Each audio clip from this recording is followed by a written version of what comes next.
اعوذ باللہ من الشیطان الرجیم، بسم اللہ الرحمن الرحیم۔ سورۃ بقرہ آیت نمبر 136 to 141۔ آج ہمارا پارہ انشاءاللہ کمپلیٹ ہو جائے گا، اور جو یہ آیات ہیں یہ وائنڈ اپ اختتامیہ ہے۔ جو پورے پارے میں آپ کو میسیجز دیے گئے ہیں اس میں وائنڈ اپ ہو رہے ہیں، اور آیت نمبر 136 یہ تو ایک ڈیفینڈنگ اپروچ ہے، it's an style of talking, کہ اللہ تبارک و تعالیٰ آپ سے ایز اے نیشن کیا ڈیمانڈ کر رہے ہیں کہ ایز اے نیشن قولوا آمنا، تم سب کہو کہ ہم اللہ پر ایمان لائے، وما انزل الینا، اور جو بھی ہماری طرف نازل کیا گیا۔ الینا اس وقت آتا ہے الینا جب اوبلیگیشن یعنی کہ ڈیوٹی کی طرف ہمیں کہا جاتا ہے کہ آپ کو اسائن کر دی گئی ہے ڈیوٹی۔ ہماری ڈیوٹی کیا ہے کہ ہم اس پر ایمان لے آئیں گے جو اللہ تبارک و تعالیٰ نے اتارا تھا۔ وما انزل الی ابراہیم، اور اس سے پہلے جو حضرت ابراہیم علیہ السلام پر نازل ہوئے وہ کیا تھے؟ صحف ابراہیمی 10 اور 12 مور دین، و اسماعیل، اور حضرت اسماعیل پر بھی اتارے گئیں آیات، کتابیں، احکامات، و اسحاق، اور اسحاق علیہ السلام پر جو صحائف نازل ہوئے، و یعقوبہ، اور حضرت یعقوب علیہ السلام پر ہماری انفارمیشن میں نہیں ہے، لیکن بہرحال ان کے پاس بھی کتابیں اور ان کے پاس جو شریعت تو حضرت ابراہیم علیہ السلام کے پاس جو آئی تھی وہی چل رہی تھی، لیکن فردر ان کے پاس اور بھی انسٹرکشنز آئی تھیں۔ والاسباطی، اور ان کی اولادیں، حضرت یعقوب علیہ السلام کی بہت زیادہ اولاد تھی، آپ سب جانتے ہیں، جو آگے بنی اسرائیل کے نام سے مشہور ہوئی۔ تو ان پر جتنے بھی انبیاء آتے رہے اور ان پہ جو انفارمیشنز تھیں وہ سب کے سب ہم نے کیا کرنا ہے، اس پہ اوپر یقین لانا ہے۔ اور یہ کس لیے؟ کیونکہ الینا ہماری طرف نازل کی گئی، ہماری ڈیوٹی ہے کہ ہم اس پر ایمان لے آئیں۔ اور اس کے علاوہ وما اوتیٰ موسیٰ و عیسیٰ، اور اس کے علاوہ حضرت موسیٰ علیہ السلام پہ جو کتاب نازل ہوئی، یعنی کہ باقاعدہ ہم اس کو نام سے جانتے ہیں تورات، اور حضرت عیسیٰ علیہ السلام پہ جو نازل ہوئی اس کے ابھی تک ہمارے پاس اس کے باقیات یعنی کہ بک کے فارم میں موجود ہے، جس کو ہم انجیل مقدس کے نام سے سمجھتے ہیں، جانتے ہیں، ان پر بھی ہم ایمان ویسے ہی لاتے ہیں۔ وما اوتیٰ نبیون، اور جو اس کے علاوہ عطا کیے گئے باقی انبیاء کو صحائف اور جو بھی چیزیں، جو بھی انسٹرکشنز آئیں، یعنی کہ یہ ایک ہی کڑی ہے۔ ایٹ دا اینڈ ہم یہ بتا رہے ہیں ان پوری انفارمیشن کے بعد، اتنی لمبی ٹاک کے بعد اور پوری ہسٹری کی انفارمیشن کے بعد، کہ ہم ان سب لوگوں پر ویسے ہی ایمان لاتے ہیں جیسے تم لوگ لاتے ہو۔ یعنی کہ جب ہماری یہود و نصارہ سے بات ہو یا بھی کسی سے بات ہو دین کے متعلق، تو ہمیں بی کانفیڈنٹ، اور اپنے اس طرح سے بات کرنی ہے، کامن گراؤنڈز پہ بات کرنی ہے، کامن گراؤنڈز جن کو وہ اور ہم اکٹھے مانتے ہیں۔ پھر اور یہ سب کس کی طرف سے آئے تھے؟ من ربہم، اپنے رب کے پاس سے جو کچھ بھی عطا ان کو کیا گیا ہم اس سب کو مانتے ہیں۔ لا نفرق بین احد منہم، اور ہم کسی بھی انبیاء میں فرق نہیں کرتے، ونحن لہ مسلمون، اور ہم مسلمان ہیں، ہم بھی تابعدار ہیں، ہم جھکنے والے، ویسے ہی جیسے حضرت ابراہیم علیہ السلام تابعدار تھے۔ اور اسی طرح کی بات اس سے پہلے بنی اسرائیل نے بھی کی تھی کہ نحن لہ مسلمون، کہ ہم بھی مسلمان ہیں، تابعدار ہیں، بات ماننے والے ہیں۔ آج مسلمان ایز اے مسلم ہم کہہ رہے ہیں، تو مزید آگے بھی آپ اس کو دیکھیں گے، اس کے اندر جو مزید اضافے ہوں گے عابدون کے ساتھ، اور جو مطیع اور فرمانبردار ہوتے ہیں کس کس سٹیپ سے آتے ہیں، لیکن یہاں پر مسلمون جھک جانے والا۔ اور آپ نے دیکھا حضرت ابراہیم کے بارے میں بھی کہا کہ جب بھی ان کو کہا گیا اسلم تو انہوں نے کہا کہ میں نے سر جھکا دیا، تو ہم بھی سر جھکانے والے ہیں۔ ان پوری آیات سے آپ کو سمجھ میں کیا آتا ہے کہ جب بھی ہم اپنے جو ڈیوٹیز ہے اس کے بارے میں کنفرم ہیں، کانفیڈنٹ ہیں، ہمیں پتہ ہے کہ ہم کیا کرنے والے ہیں، جب بھی ہمارے دین کے متعلق بات ہوگی کسی بھی انسان سے، خاص طور پر ہمارے ساتھ کن کا مقابلہ ہے، یہود کا ہے اور ساتھ میں عیسائیوں کا ہے، تو ان کے ساتھ ہم نے کامن گراؤنڈز پہ آ کر بات کرنی ہے۔ اس کے بعد پھر مزید ایکسپلینیشن دینی ہے، جیسا کہ آپ نے دیکھا کہ جعفر بن طیار نے کیا تھا، حبشہ کے جو بادشاہ تھا ان کے بارے میں آپ نے ڈیٹیلز پڑھی ہوں گی، تو ان کی جو اگر آپ بات سنیں گے اور ان کی آیات دیکھیں گے تو انسپائر کرنے کا یہ بہت اعلیٰ طریقہ ہے۔ اور دوسرا، لیڈرشپ کے لیے ہمیں کہا جا رہا ہے کہ we have to lead the society. جب ہم لیڈ کر رہے ہوتے ہیں تو ہم نے کس طرح بات کرنے ہیں، کس طرح سے پھر جو طریقہ ہوتا ہے، وی آر آل مسلمز، ہم سب مسلمان ہیں۔ مزید فَإِنْ آمَنُوا بِمِثْلِ مَا آمَنْتُمْ بِهِ فَقَدِ اهْتَدَوْا، پھر اگر اب یہ دیکھیں یہ آپ نے کیا کیا پچھلی آیات میں، ان کو دعوت دی اسلام کی کہ ایک ہی کڑی کی ہم تمام انبیاء ہیں، اور حضرت محمد صلی اللہ علیہ وسلم کی کتابوں میں بھی یہ درج ہے کہ وہ نبی کریم صلی اللہ علیہ وسلم آئیں گے، اور ہم نے خود بھی دیکھا کہ کئی جگہ پہ اللہ تعالیٰ نے بتایا کہ وہ جو یہود تھے وہ اس طرح سے نبی کریم صلی اللہ علیہ وسلم کو پہچانتے جیسے اپنے بیٹوں کو. تو اگر وہ مان لیں، ان میں سے بہت سے ایسے ہوں گے جو آپ کی بات مان لیں گے، کیونکہ آپ نے بات حکمت سے کی ہوگی. شرط اسی بات کی ہے نا کہ جب تک ہم لیڈر ہوتے ہیں، ایز اے لیڈر ہم حکمت سے بات کرتے ہیں اور بات سمجھنے والی ہوتی ہے اور دل کو لگتی ہے. جب وہ دل کو لگتی ہے اور اگر آپ وہ بات مان لیں اور ما امن تم، اور ایمان لے آئیں جیسا تم لائے ہو، فقد اہتدوا، اور وہ ہدایت پا گئے، یعنی کہ ان کو ہدایت مل گئی، یعنی کہ تمہاری ڈیوٹی جو اسائن کی تھی وہ تم نے پوری کر لی. وَإِن تَوَلُّوا، اور اگر وہ بات نہ مانے. آپ نے دیکھا کہ نبی کریم صلی اللہ علیہ وسلم نے کتنی ان کے پاس اسٹریٹجیز تھیں، پلانس تھے، سب جاننے کے باوجود بھی مخالفت ہوئی. تو آپ ایسا نہیں ہوگا کہ آپ نے اپنی تمام جو ٹیکنیکس تھے، سٹائلز تھے، سب یوز کر لیے پھر بھی لوگ بات مان جائے، ایسا نہیں ہوگا. بہت سے لوگ پھر جائیں گے. فَإِنَّمَا هُمْ فِي شِقَاقٍ، تو پھر وہ کیا ہوگا، صرف ان کی ضد ہوگی. ہاں کب ضد ہوگی؟ جب آپ کا بات کا انداز ایسا ہوگا جیسا کہ نبی کریم صلی اللہ علیہ وسلم کا تھا. جیسے لیڈرز کا جن کا نام لکھا ہوا ہے حضرت ابراہیم سے لے کے حضرت عیسیٰ علیہ السلام تک، اور نبی محمد صلی اللہ علیہ وسلم کی سیرت ہمارے پاس موجود ہے، ان کے صحابہ کی سیرت موجود ہے کہ جس طرح انہوں نے بات کی، اگر وہ اسی طریقے سے آپ بات کر رہے ہوگے تو لوگ بات مان جائیں گے زیادہ تر. اور جو نہیں مانیں گے ان کے اندر ضد ہوگی. اور بہت سے لوگ ایسے ہوتے ہیں جن کے اندر ضد ہوتی ہے، ماننے کے باوجود بھی نہیں مان رہے ہوتے. ہم نے بہت سی جگہ دیکھا کہ ابو جہل کہ جن کو ہم کہتے ہیں کہ وہ چھپ کر تلاوت سنا کرتا تھا، بات مانتا تھا، سمجھتا تھا، لیکن نہیں مان لایا نا اینڈ تک، تو ضد تھی. فَسَيَكْفِيكُمُ اللَّهُ، تو پھر آپ کے لیے اللہ تعالیٰ کافی ہے. اور یہ تھوڑا سا ٹیکنیکل ٹرم ہے کہ کیسے اللہ تعالیٰ کافی ہو جاتا ہے ہر معاملے میں آپ کے میرے لیے، as a leader, as a Muslim, as a دائی، کیونکہ وہ سمیع آل لسنر، وہ سب سن رہا ہے، وہ علیم اور وہ جاننے والا بھی ہے کہ آپ کے دل کے اندر کیا ہے، محنت کتنی کی، رنگ کتنی لائی اور کتنی زیادہ. دین اور ریلیجن آپ دیکھیں ہیڈ کاؤنٹس نہیں ہیں اس کے اندر، کوالٹی پہ بیس کرتا ہے، کوانٹٹی پہ نہیں کرتا. تو اللہ تعالیٰ تمام سن رہے ہیں اور وہ سمجھ بھی رہے ہیں.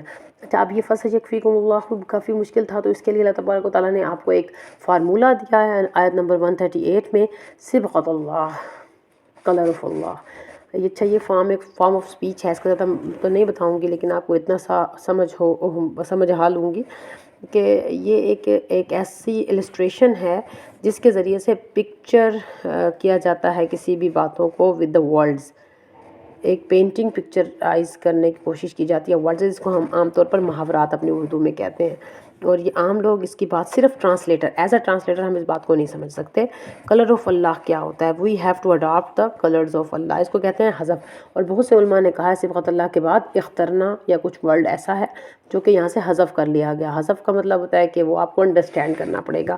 اور صبغۃ اللہ میں بھی کافی زیادہ، اس کو آپ ایسے سمجھیں کہ پوری ایک کریکٹر بلڈنگ، کریکٹر اسیسینیشن ہے جو آپ پورے پارے میں پیچھے پڑ چکے ہیں کہ آپ سے کیا ڈیمانڈ کی جا رہی ہے، وہ ڈیمانڈ آپ نے پوری کی تو آپ اللہ تعالیٰ کے رنگ میں رنگ گئے.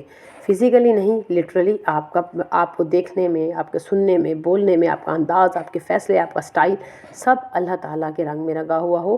وَمَنْ أَحْسَنُ مِنَ اللَّهِ صِبْغَةً، اور اللہ کے رنگ سے زیادہ اچھا رنگ ہو بھی کس کا سکتا ہے؟ He is the creator, he is all knower, he is all listener. تو اگر اس کے رنگ میں ہم رنگ جاتے ہیں تو پھر ہمارے لیے جو ہنڈرنس ہے وہ نہیں رہتی. پھر ہم کہتے ہیں حسبنا اللہ و نعم الوکیل، اللہ تعالیٰ ہمارے ہر چیز میں کار ساز ہے، فیصلہ کرنے والا ہے. فَسَيَكْفِيكُمُ اللَّهُ، کہ اللہ ہمیں کافی ہو جائے گا ہمارے ہر معاملے میں، فیصلے میں. اور وہ جو ہم کہتے ہیں کہ اللہ تبارک و تعالیٰ سے مشورہ کرتے ہیں، تو اسی ایک سٹائل میں ہی آتا ہے کہ جب ہم اللہ تعالیٰ کے رنگ میں رنگ جائیں تو ہمارے فیصلے، ہمارے مشورے، ہمارے سٹائلز، ہماری اسٹریٹجیز، ہمارے پلان، سب کے سب اللہ تعالیٰ کی اسٹریٹجی کے اوپر بیس کر رہے ہوتے ہیں. پھر آپ نے وہ حدیث پڑھی ہوگی کہ جو اللہ تعالیٰ کے راستے پہ آ جاتا ہے، تعالیٰ سے محبت کیسے کرنی ہے، فرائض کے ذریعے سے، پھر نوافل کے ذریعے سے اور بھی نزدیک ہو جاتا ہے.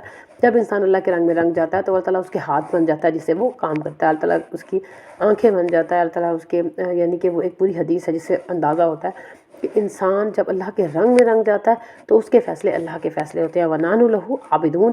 اور اب دیکھیں یہاں مسلمون کے بعد پھر ہمیں کیا نیکسٹ ہمارا ٹارگیٹ ہے؟ عابدون، کہ ہم اس کے لیے عبادت، عام سمپل ورڈ ہو جائے، باتوں کو ویسے ہی ماننا جیسا کہ وہ چاہتا ہے، اس کی ڈیمانڈ کو ویسے ہی پورا کرنا. دیٹ از کالڈ عبادہ. عبادہ is a term to explain وائنڈلی.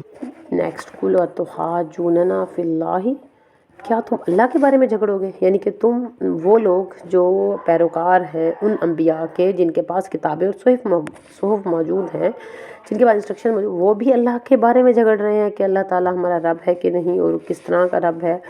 مطلب کہ عقیدہ توحید کے اوپر تو آپ نہیں لڑ سکتے نا کم از کم، کیونکہ وہ ہوا ربنا، وہ ہمارا بھی رب ہے، اور ربکم اور تمہارا بھی رب ہے۔ یہی ہے کامن گراؤنڈز۔ کامن گراؤنڈز کی ابتدا کہاں سے ہوگی؟ یہاں سے ہوگی کہ ہم جب اللہ تعالیٰ بارک و تعالیٰ کی بات کریں گے اور توحید کی بات کریں گے اور عبادت کی بات کریں گے، مسلم ہونے کی بات کریں گے اور اللہ تعالیٰ کے رولز کی بات کریں گے، تو وہاں پر جھگڑا نہیں آئے گا۔ جہاں پر یہاں جھگڑا نہیں آئے گا، اس کا مطلب ہے آگے بھی آپ کے لیے ایزی گراؤنڈ ہے۔ ایزی اتنا نہیں ہے ایز سچ، لیکن بہرحال یہ وہ جگہ ہے جہاں پر آپ نے کام کرنا ہے، ورک کرنا ہے۔ جو توحید پر ہی آپ کے ساتھ گڑبڑ کر جاتے ہیں تو وہاں پر دیکھا آپ نے کام نہیں کرنا، پیچھے اسٹیپ بیک لے لینا ہے۔ تو نبی کریم صلی اللہ علیہ وسلم سے بھی کئی دفعہ کہا تھا کہ آپ کا ذمہ صرف بات کو پہنچا دینا ہے، وما علینا الا البلاغ المبین، بس آگے ان کی اصلاح کرنا آپ کی ذمہ داری نہیں ہے۔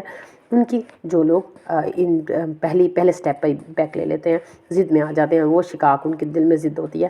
وَلَنَا أَعْمَالُنَا وَلَكُمْ أَعْمَالُكُمْ۔ اب یہاں پر ہم نے کیا بات کرنی ہے کہ دیکھیں، اگر آپ کا عقیدہ ہی یہاں پر فرق ہو گیا تو پھر آپ الگ ہو جائیں گے، کیونکہ قرآن پاک میں ہی آگے بتایا گیا کہ جب وہ ملتے ہیں جاہلوں سے ملتے ہیں، وارث الجاہلین، تو پھر اور ان سے اعراض کرتے ہیں، اور پھر کیا کرتے ہیں جب وہ جاہلوں سے ملتے ہیں تو ان کو صرف سلام کرتے ہیں اور وہ آگے نکل جاتے ہیں۔ یعنی کہ جہاں پر آپ نے ٹائم ویسٹ نہیں کرنا، وہ باتیں آپ انڈرسٹینڈ کر لیتے ہو۔ وَنَحْنُ لَهُ مُخْلِصُونَ۔ اب یہاں پر نیکسٹ ٹارگیٹ مسلمون، عابدون اور مخلصون، ہم اس کے لیے اخلاص رکھنے والے ہیں، ہم سب سے زیادہ مخلص ہیں۔ مخلص از این ادر ٹرم جس کے اندر مسلمون اور عابدون تو آئے گا ہی، لیکن مخلص اس سے بھی اوپر ہے، پھر جو محسن ہوگا وہ مخلص سے بھی اوپر جاتا ہے، ٹھیک ہے۔ ام تقولون ان ابراہیم و اسماعیل و اسحاق و یعقوب والاسباط، کیا تم یوں کہتے ہو کہ یہ سارے انبیاء کانوا ھودن او نصارا، کہ وہ یہودی تھی یا نصرانی؟ یعنی کہ یہودی کہتے ہیں کہ ہمارا دین صحیح ہے، حضرت ابراہیم علیہ السلام ہمارے دین پر تھے، اور نصارہ بھی اسی طرح سے ہی کہتے ہیں، وائس ورسا۔ قل اانتم اعلم ام اللہ، تو کیا تم میں علم زیادہ ہے؟ کیا اللہ تعالیٰ کے پاس زیادہ انفارمیشن ہے؟ جو انفارمیشن پہلے بھیج چکے ہیں، ابھی بھی وہی اللہ تبارک و تعالیٰ انفارمیشن بھیج رہے ہیں۔ اچھا، جو بات مان لے گا، یعنی کہ عقیدہ توحید وہو ربنا و ربکم، اس بات پر مان جائے گا اور فقط اہتداء اور ہدایت بھی پا جائے گا، تو پھر ان سے تم بات کرو گے کہ اللہ تعالیٰ کے پاس انفارمیشن زیادہ صحیح ہے یا تمہارے پاس ایکوریٹ ہے؟ یہ نیکسٹ اسٹیپ ہے جب توحید کے اوپر کامیاب ہو جاتے ہیں، جب اللہ تعالیٰ کی عبودیت پہ اور اس کی اسلام پر اور اس پہ مخلص ہو جاتے ہیں، تو پھر نیکسٹ کیا ٹارگیٹ آتا ہے؟ نیکسٹ آتا ہے کہ آپ ان سے پوچھیں کہ اللہ تعالیٰ کے پاس انفارمیشن زیادہ ہے، تو پھر اللہ تعالیٰ کی انفارمیشن ہمیں لینی چاہیے کہ نہیں؟ ومن اسلم ممن کتم شہادۃ عندہ، یہ آپ کے اور میرے لیے ہے کہ اگر وہ لوگ اس اسٹیپ تک بھی آ جاتے ہیں اور وہ سمجھتے ہیں کہ اللہ کے پاس صحیح انفارمیشن ہے، تو پھر جس نے اللہ تعالیٰ کی گواہی کو چھپایا، جس نے اللہ تعالیٰ کی باتوں کو، اللہ تعالیٰ کی کتاب کو، انفارمیشن کو چھپایا، تو وہ اس سے بڑا ظالم کون ہو سکتا ہے؟ آج آپ نے اور میں نے چھپایا ہوا ہے، ہم صحیح طرح سے حکمت سے تبلیغ نہیں کرتے، تبلیغ کر لیں تو بات صحیح طرح سے کنوے نہیں کرتے، اپنے عقائد کو درمیان میں فالو کرنے لگ جاتے ہیں، ہمارا فقہ چینج ہو جاتا ہے۔ تو یہ ساری باتیں یہاں پر ظلم کے، صرف ظلم نہیں، ازلم ہوتا ہے اسم تفضیل کا صیغہ ہے، تو بہت زیادہ، اس سے زیادہ کچھ نہیں ہو سکتا۔ وَمَا اللَّهُ بِغَافِلٍ عَمَّا تَعْمَلُونَ، اور اللہ تعالیٰ اس بات پہ، اللہ تعالیٰ کے پاس پوری انفارمیشن ہے کہ تم کیا کر رہے ہیں، آپ کی نیت، آپ کے ارادے، آپ کے اعمال، جو بھی آپ کر رہے ہیں، اللہ تعالیٰ اس سے غافل نہیں ہے۔ تو اس کو زیادہ ایکسپلین کرنے کی ضرورت نہیں ہے، لیکن ایکسپلینیشن اس میں کافی زیادہ ہے کہ دیکھیں آپ کی صحیح طرح سے اپنا میسج کنوے کر بھی رہے ہیں کہ نہیں۔ اگر نہیں کر رہے اور بات ہے، اور اگر نہیں کر پا رہے تو اور بات، اگر نہیں کر پا رہے تو اس کے لیے مزید سکل سیکھنے کی ضرورت ہے، بولنا کیسے ہے، بات کیسے کرنی ہے، علم ہر روز حاصل کرنا ہے، ہر روز اپنا ٹائم کس طرح سے لگانا ہے تاکہ ہم حکمت سے بات پہنچا سکیں۔ اور اگر دوسرا ہمارا راستہ ہے کہ ہم پہنچانا ہی نہیں چاہتے، یعنی کہ وہ بات صرف بتاتے ہیں جو مطلب کی ہوتی ہے، وہ بات جس سے ہمیں فائدہ دنیاوی ہو جائے یا پھر فرقے کے حساب سے ہو جائے، تو پھر بھی اللہ تعالیٰ اس بات سے اچھی طرح سے علم رکھتا ہے، بے خبر نہیں ہے۔ تلک امۃ قد خلت، ایک امت تھی، ایک جماعت تھی، ایک قوم تھی جو گزر چکی ہے، لہا ما کسبت ولکم ما کسبتم، ان کے لیے تو وہ کچھ ہے جو انہوں نے کمایا اور تمہارے لیے وہ ہے تم نے کمایا۔ تم سے پہلے لوگ، اگر تمہارے باپ دادا اور تمہارے سے پہلے وہ مسلم لوگ جو اپنے کام صحیح طریقے سے انجام دے گئے ہیں، ان کو ان کا اجر ملے گا۔ ہاں، اور اگر تمہارے ہی باپ دادا اگر وہ ہندو تھے، یہودی تھے، یا پھر وہ مسلمان تھے لیکن وہ صحیح کام نہیں کر رہے تھے، اپنی ڈیوٹی کو انجام نہیں دے رہے تھے، تو تم ان کے پیچھے نہیں چلتے رہو گے، اسٹیپ کو فالو نہیں کرو گے، اسٹیپ ان کے فالو کرنے ہیں جو صحیح۔ اچھا، اگر وہ صحیح کام کر کے گئے تھے، نیک تھے، صالح تھے، داعی دین تھے، تبلیغ کر رہے تھے، لیکن تم ان کی بیس پر صرف عزت ہی وصول کر رہے ہو، صرف محبتیں ہی سمیٹ رہے ہو، تو یہ بھی اللہ تبارک و تعالیٰ آپ کو وارن کرنے ولا تسألون عما کانوا تعملون، آپ سے ان لوگوں کے کیے کے بارے میں سوال نہیں ہوگا۔ یہاں بھی یہ دونوں کنڈیشنز آتی ہیں کہ اگر وہ رونگ ڈور تھے تب بھی تم کوسچنیبل نہیں ہوگے، تمہیں اپنی ڈیوٹی کرنی ہوگی، اور اگر کے مراتب پہ فائز تھے تب بھی آپ دیکھیں کہ اس کا انعام آپ کو نہیں ملے گا۔ نبی کریم صلی اللہ علیہ وسلم نے فرما دیا تھا کہ اے میری بیٹی فاطمہ، دنیا کے مال سے چاہے جتنا لے لے، لیکن آخرت کے بارے میں ہمارے وہاں کام نہیں آؤں گا، تو آپ کے اور میرے تو پھر کیا کہنے۔ آخر الدعوانا الحمد للہ رب العالمین، والسلام علی المرسلین، اما بعد، السلام علیکم ورحمۃ اللہ وبرکاتہ۔